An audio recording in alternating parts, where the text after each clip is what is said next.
أعوذ بالله من الشيطان الرجيم. بسم الله الرحمن الرحيم. لا أقسم بيوم القيامة ولا أقسم بالنفس اللوامة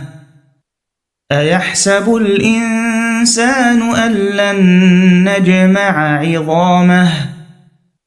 بلى قادرين على أن نسوي بنانه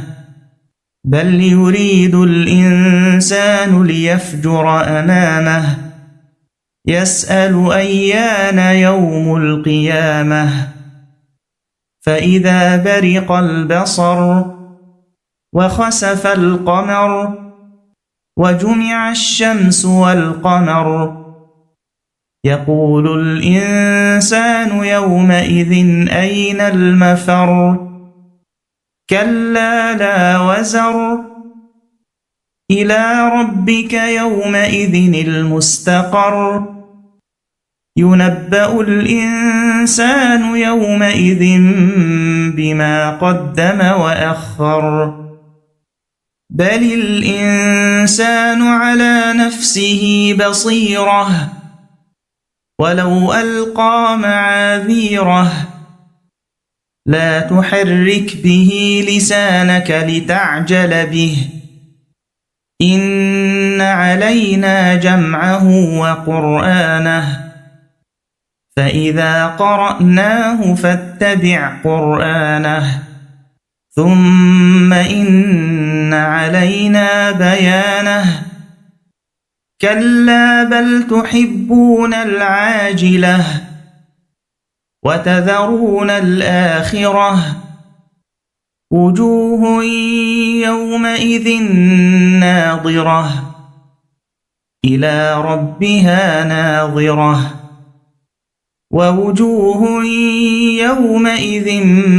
باسرة تظن أن يفعل بها فاقرة كلا إذا بلغت التراقي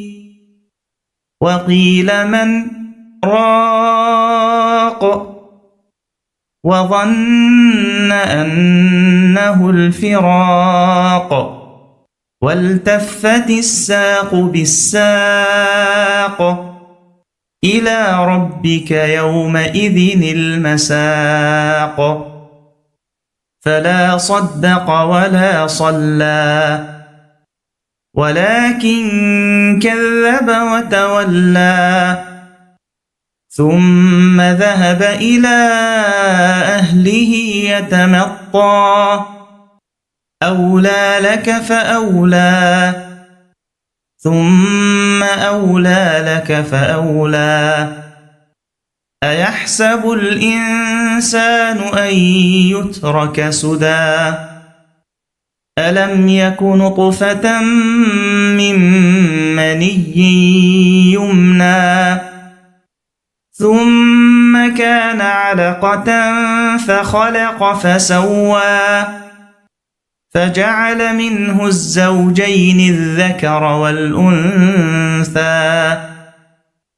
أليس ذلك بقادر على أن يحيي الموتى